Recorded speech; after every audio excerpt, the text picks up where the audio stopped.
When secret shopping your website, how many users do you need to test? And do more users equal more insights? Let's find out together on today's episode of the Banking on Digital Growth podcast.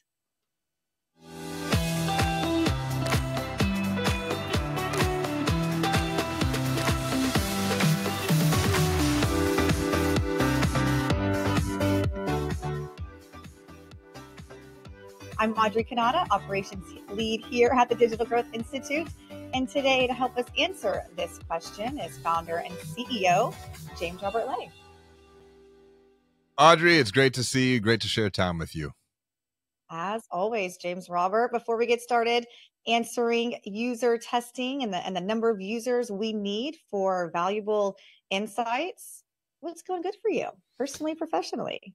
You know, I would say my son just got back from his 8th grade trip out to Washington, D.C. and New York. They went over spring break, and he came back a little bit more mature, a little bit more enlightened, and a little bit more grateful for, I guess, his family, his mom and his dad, he and his brothers and his sisters. He missed everyone.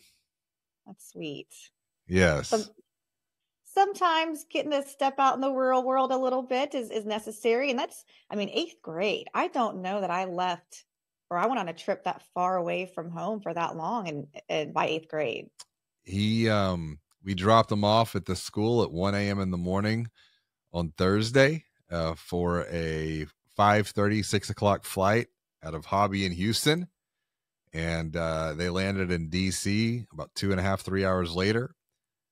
Hit the ground running. And this was about a group of 70, 75 kids. So it was a relatively large cohort. And they did not get to the hotel the first night to get checked in until 10 o'clock in the evening. And wow. That was their general daily routine. Breakfast at 7:30, 8 o'clock, out by 8:30, getting back about 10, going to sleep about 11, 12, waking up and doing it all over again. And, you know, it was getting the steps in, but also getting an education into what it cost to operate on your own in the real world. And I am so proud of him because he got entrepreneurial. He went out and made some money, raised some money for this, to be part of this experience, and then use some of that as a spending money. And I think because that was his money, his spending money, he was way more frugal and aware of what he was actually buying and bringing home. And he was so sweet. He got gifts for everyone. And I've got a New York coffee mug now that I get my coffee in at home. Nice. I love that. I love that real life, real world experience learning. I know I picked this up from you, but I did the same thing when I took my kids to Disney earlier this year.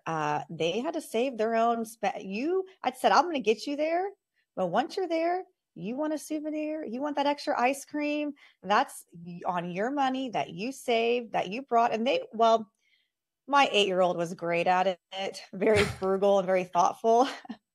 5-year-old had a little bit of a hard time saying no to the different, all the different souvenirs there. But it was a great learning experience. And I appreciate getting to share these lessons with you back and forth on children and finances, get them started early. Well, I think it can feel complicating. It can feel complicated. It can be complicating.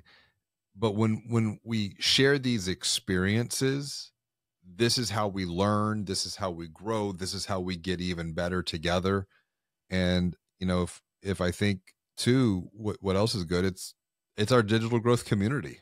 And just like we're sharing experience here of life and money and finances and parenting, we're seeing the same exact thing happen within the community. Not necessarily like life and parenting yet, but I wouldn't be surprised if that subject does bubble up, because we just know the impact that money and finance can have on every single person's life.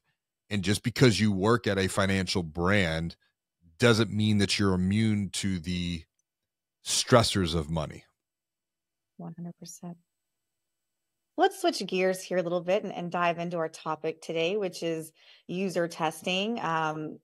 Secret shopping studies is something that we've invested quite a bit of time at the Digital Growth Institute. And I know myself personally, I've conducted well over 100 of these studies just in the last 3.5 years. I'm curious though, how do you know, just like off the top of your head, how many studies that we've conducted since the birth of DGI? I mean, I was trying to think about it the other day, but I don't think I could take a stab at it. It's at this point 12 to 1300 Yeah. studies, over about a decade. And that's a lot of film to watch and to review. Yeah. And, Yeah. and I think it's important to give some context into what we mean when we're talking about website secret shopping studies. Please. We're taking and I'm not going to spoil this because we're going to get to it in a minute, but we're taking a cohort, and we'll talk about the number of that cohort. And this has been a learning lesson over time for us as well. And maybe we provide some Yes. context into how we've evolved this process even, because each study runs with an individual runs around 30 minutes worth of recorded experience. Mhm. And we're taking these individuals through a hypothetical situation. And so we go out and we recruit based upon a particular profile, persona, and then we run them through a list of around 10 to 12 questions. And these are all open ended so that they're able to talk through what they're seeing, what they're experiencing on the website, whether that be desktop or whether that be mobile. But then I think where things get really interesting is when we go off of a financial brand that we're working with, we go off of their site and we enter into competitive benchmarking, and we bring in another community brand, or we bring in a fintech, or we bring in a national brand, and we start Mhm. comparing the two experiences. That's where the real learnings kick up to a whole new level right there. Yeah, thank you for giving that, background on just kind of how we set up these studies. And when you say 10 to 12 questions, I want to make a point to note that this is a very targeted study on a Ah, particular product line. So we're not going out and secret shopping the entire great website. point. It is very focused on one product, whatever and even on the product itself, it might be even more hyper targeted than that. So to put your mind at ease, these these secret shopping studies, 30 minutes, 10 to 12 questions, we're looking at either checking, saving, auto loan, you name it. Yep. And great point when you're talking about specific areas within the product buying journey. Sometimes that is on the public facing website. Sometimes that is a specific product landing page that is tied to a major campaign that a financial brand is spending 50, $100,000, $200,000 to run traffic to that page. Um, I think anecdotally of a financial brand here that we have been facilitating website secret shopping studies for multiple years. But for whatever reason, they did not run a study on a particular product campaign landing page. And it was through the coaching that we do with them outside of the study. I said, well, how did that campaign go? And they go, well, we got a lot of traffic to the page, but we didn't get any real conversions. And I said, Yeah. did you optimize the page? They said, no. How long did you run traffic to the page? Oh, we ran traffic for about 3 months to this product landing page. And I said, how much did you spend traffic wise? He said about $50,000.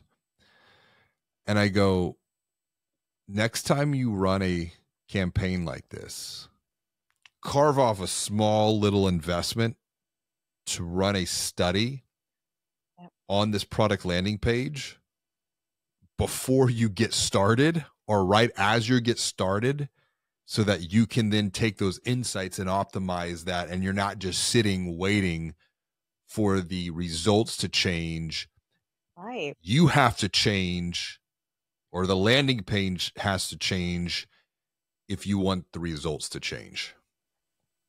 That is such a good point. And I think, and I'm so glad you made that. And it's easy. You create this page, you put it out there, and you wait to see what the results are.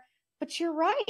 If it's a 3-month campaign and you're rolling in at the end of the 30 days, Right. and you're not seeing you're not seeing any conversions or anything, any activity, yeah, it's time to reassess, make some small optimizations. And that's exactly where these website secret shopping studies come in. And so I want to discuss today what the magic number Mm. is for user testing. And this is for me, I found this absolutely fascinating when you sent me this research. I don't know, maybe was it a couple years ago? Mm-hmm. And what's interesting is the opposite makes perfect and logical sense. I'm thinking more users, more tests, more insights. Logical, right? Um, but not so much. Well, and I think that's where the historical context comes into play, because I remember when we were first building this methodology about a decade ago, we thought the same thing, 10, 20 users to get a valid website secret shopping study for a product line. Now, take in mind, if you have 10 people secret shopping a product on a website for a financial brand, and the average runtime of film, I say film like this is like it's football, and I know Yeah, you I relate love to it. that, but Yes, I love it. if the average runtime is 30 minutes per study, well, 30 minutes times 10, that's 300 minutes. That's like an epic film in the theaters. I'm trying to think of like a film that has actually run 300 minutes, and I know that there are probably some that Five exist. hours? Yeah, like maybe not standalone, but maybe it's like 2 episodes out of the Lord of the Rings trilogy, extended edition or something like that. It's a lot of time. And I'm like, no, this can't be right. There has to be a better way to do this, which then sent me down a path of research and discovery. And I think this quote from Envision app sums it all up. And I'm going to quote this because I can't say this better than myself. Quote, the more users you add to a test group, the less you'll learn. Which, when you think about traditional market research, Right. survey More, more, more. data, you want more. And so it's almost counter to the logic of traditional market research, but this is not traditional market research. This is taking a qualitative approach. Right. There's a whole quantitative side that we can touch on too, but we're not going to today. But it's taking a qualitative approach to how a website's page for a particular product essentially makes someone feel, and then benchmarking that experience against other financial brands. I'm glad you made that distinction. This is qualitative versus quantitative. Quantitative research, absolutely. Numbers, more, it makes more sense that way. But it's the qualitative piece, it's the why. It's the feeling, it's the emotion behind it. That is really where we're talking about here. You don't need more users. So with all of this said, James Robert, what is the magic number? What do we need here? I feel like we're on Sesame Street. Today's number is 5. It's 5. 5. 5 is the magic number. We should have had some type of like Sound B-roll. effects. Yeah, exactly. I hear Sitting like with confetti. exactly. No, 5 is the number. And I think about when we were first doing this a decade ago, which is 10, 10 years later, we have now cut that number in half. And the insights that we're gaining are just the same, if not even that much better. And I think it's important to talk about why this is and how we came to the conclusion that 5 is the magic number for website secret shopping studies. Yeah, I think it simply put, it's the law of diminishing returns.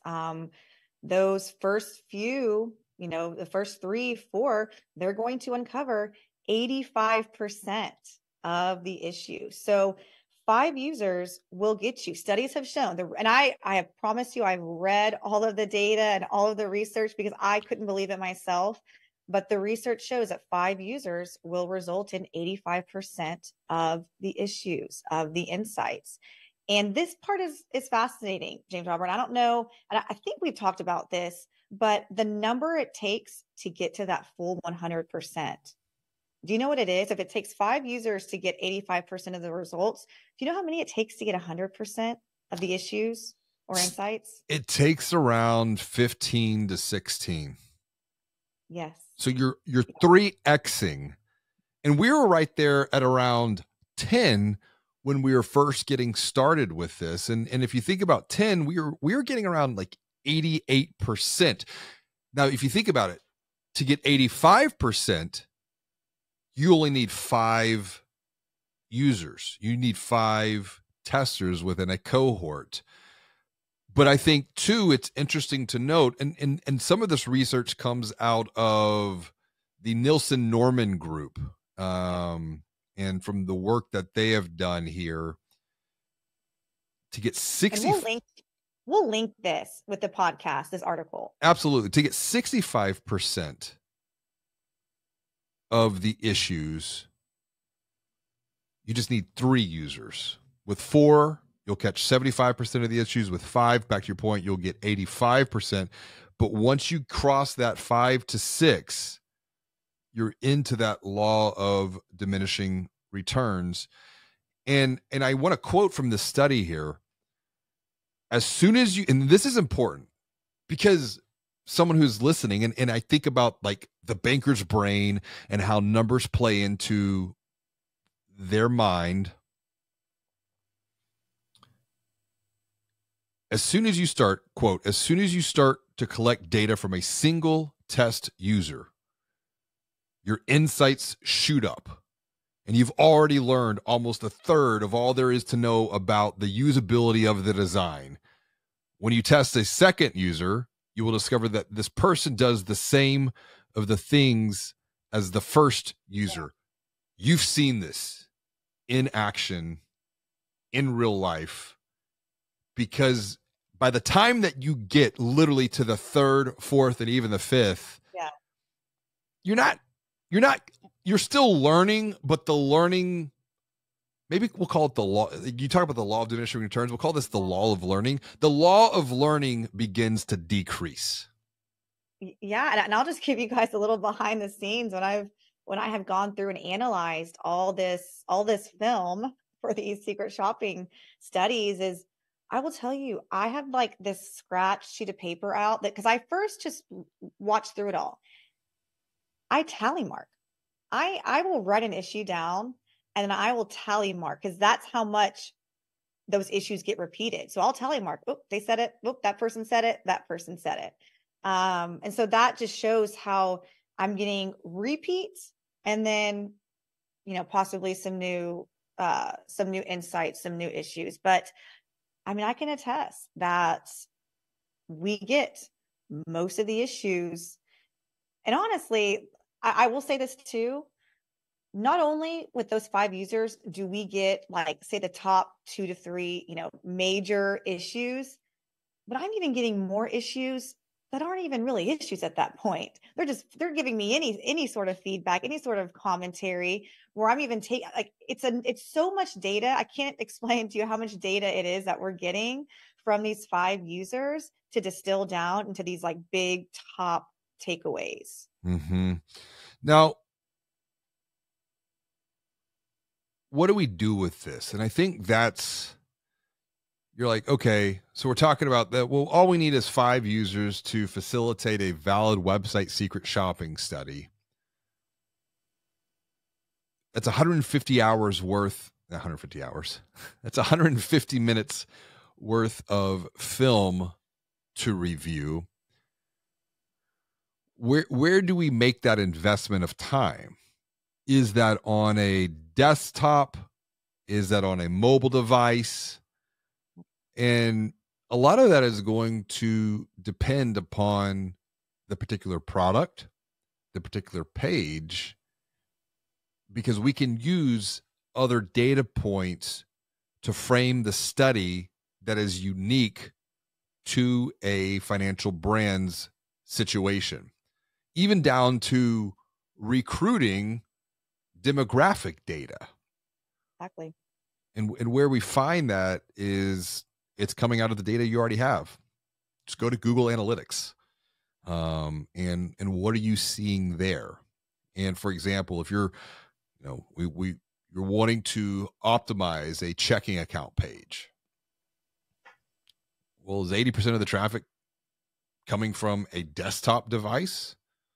Well, let's skew the study to be more desktop focused. If we're seeing, okay, well, 60% of the traffic is coming from mobile device, well, let's take this to a more mobile device focus study, because the insights would then be specific to that page, to that product line, to that organization's users for that matter. 100%. I think trying to run a desktop and a mobile at the same time, I mean, it's two different experiences. 100%.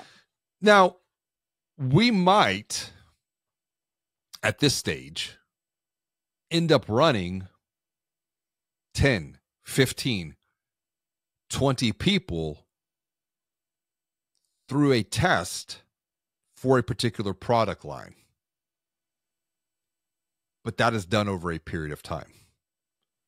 Right. And I think that, when we were talking about the numbers earlier and taking 15 tests to get 100%, well, that's 3 tests. If you think every test is 5 users, that's 3 tests. Well, instead, take those other group of five, and iterate. So that first secret shopping study that you do, the results you get back, the 85% with those 5 people, make those iterations on your website, come back, test another 5 people.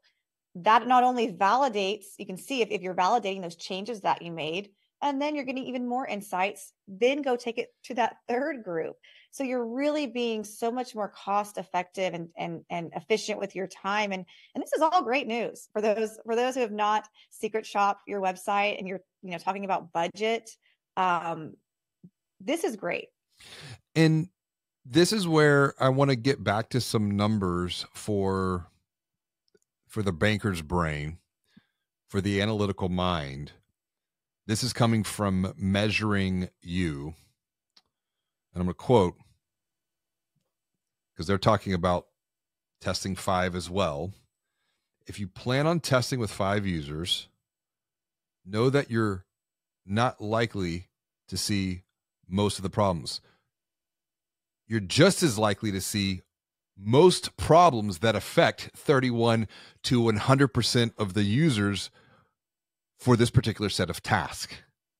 Because you're not going to get every single problem. This is where framing a study comes into what are we looking to learn? And this is where I think to start this conversation, you said sometimes we test different stages of the buying journey.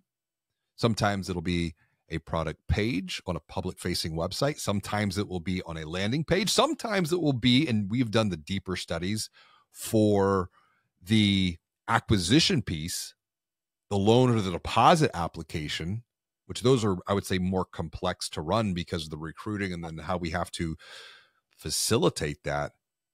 But then tied along with those is the onboarding piece.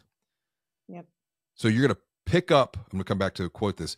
You'll pick up some of the problems that affect less than 31% of the users, just not 85% of them. So for example, a sample size of 5 should pick up about 50% of the problems with likelihoods of occurrence of 15%, 75% of the problems with likelihood of 25%. This is why coming back and reshopping a page over a period of time and changing the task can continuously yield new insights that make the page even better for the macro. Yeah, and I think another, positive point here, it's while you are testing different stages of the buying journey in one particular product area, those insights that you gain, there's a solid chance that you could apply those to other product pages on your website. Not 100%, but we do know that a lot of product pages do somewhat mirror each other or very similar. So there's That's a very very good chance true. that you find an issue on your checking page that you can then go apply to one of your other product pages. So I think there's just so much value to be created with, I think it's easy to overlook how valuable these website secret shopping studies are. They may not seem like, okay, it's not that big of a deal, but man, I mean, after sitting through, I don't even know how many hours at this point of film, so many insights to be gained. And I've watched these pages just continuously change and optimize and getting better over and over again. Where do you see the greatest amount of optimization happening? Is it, we'll call it with community brands? Is it with the fintechs?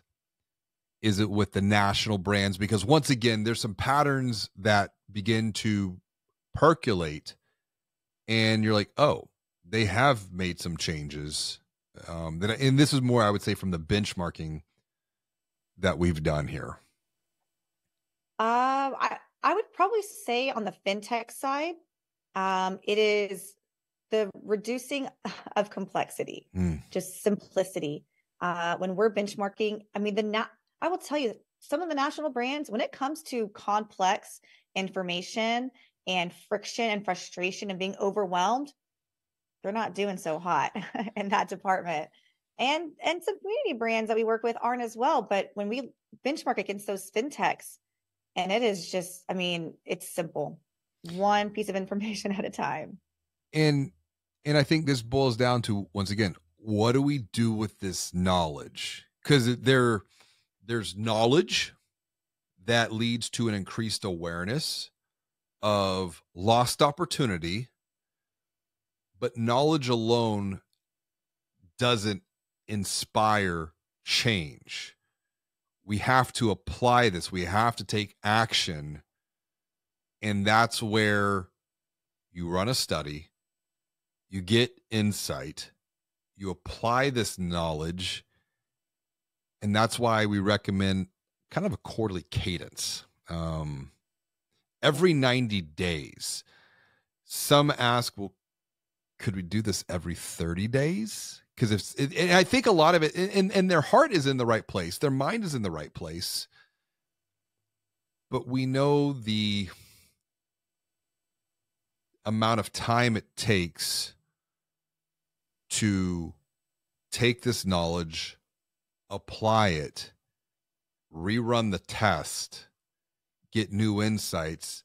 That can overwhelm a team. And then it becomes an exercise of complexity, and we're wanting to remove the complexity.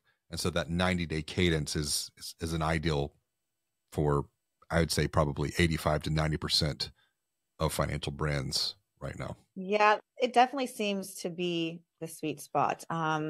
We've had those who have come out of the gate and they've wanted to run test after test every 30 days, and we've done it, although again, we don't recommend it. Mm, But they also were extremely committed that's true. to making those changes. And so while it certainly can be done, but we found just generally that 90-day cadence, it's not designed to be overwhelming. It's not, designed to be frustrating. So that really has been the sweet spot.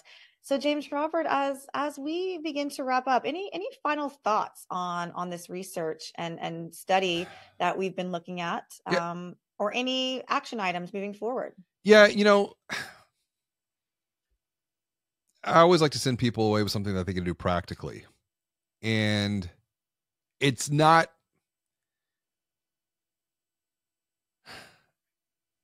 It, it's what I'm about to recommend is designed to get action going. Very simple. You could go get 5 people. The two key questions that we always ask is, you're looking at this page, you're in the market to buy a home, you're on Google, you come to this page right here. Based upon what you see within the first 3 seconds,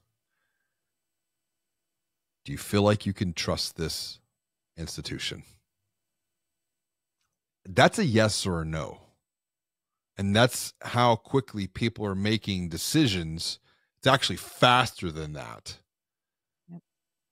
Microseconds. Non-account holders, non-members, Correct. That's a great point. Non-employee, for not that employees. matter. They cannot have a relationship with your organization because then there's already inherent bias to it. First question is, do you feel like you can trust this brand with your money? The second, based upon what you see, how does it make you feel? And just those first 2 questions that we ask in every study, you can get some really good insights fairly quickly without having to watch 30 minutes worth of film. That's about true. it's about a 2 to 5 minute experiment right there, but Yeah. it'll definitely yield some insights that you can take further action on going forward into the future. And if you want to know the science behind or the psychology behind why those 2 questions and the first few seconds are so important, read the book Blink by Malcolm Gladwell. It will really let you know the power of the subconscious and those instant, your snap judgments of things. Excuse me. Absolutely. Thank you, James Robert, for joining us today for another episode of the Banking on Digital Growth podcast. Audrey, this has been a lot of fun. Thank you. Thank you.